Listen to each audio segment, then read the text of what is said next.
आज बाईगणर गोटे रेसिपी बने बोली भाविली केते सुंदर सुंदर छोटिया छोटिया बाईगण होती ता मुंडी की देखो केते सुंदर देखा पूरा झुलुंट देखो केते सुंदर लगुच देखा ता मुंडी की मुझे काटबी आज ताको भलसे धोईदेली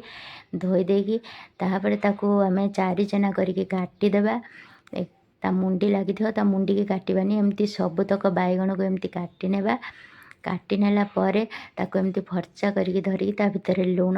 हलदी गुंड दे देकी कड़े गरम करी ता देहरे तेल पकेकी गोटा बाईगण को पकेकी ता देहरे पूरा भाजिबा तापर टिके समय पाई ताको ढांकी देबा बाईगणटा सिझिबो एबे बाईगण भलसे सिझी गलानी भाजी भी हो गलानी ताको आमे प्लेट को काढ़ी नबा तापर छोट छोट टमाटो अच्छी ताको पकेकी गोटा एमती भाजिबा तापर ताको प्लेट को काढ़ी दबा तापर कटा पियाज पकेकी टिके समय भाजिबा एबे स्वाद अनुसार लुण हलदी गुंड काश्मीरी चिल्ली पाउडर टिके देदबा दे देकी पियाज को लाल हेबा पर्यंत भाजिबा एबे पियाज लाल हो गलानी ता देहरे अदा रसुण पेस्ट 2 चम्मच देदबा दे देकी मसला को गोळेई नेबा गोळेई नेला परे ता देहरे टमाटो को पकेकी टिके भलसे कुटी दबा ता देहरे कुटिकी ताको मसला को कषिबा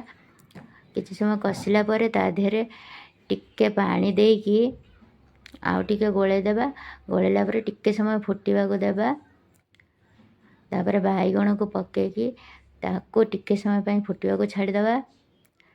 तापर ताको टिके समय पाई ढांकी दबा एबे आमे देखिबा बाईगण हमर मसला भलसे पशिगलानी ता भितर एबे बाईगण हमर हो गलानी ताको प्लेट को काढ़ी दबा देखंतु केते सुंदर देखा होची खाइने भी केते टेस्टी लागिबो एबे खाई के देखिबा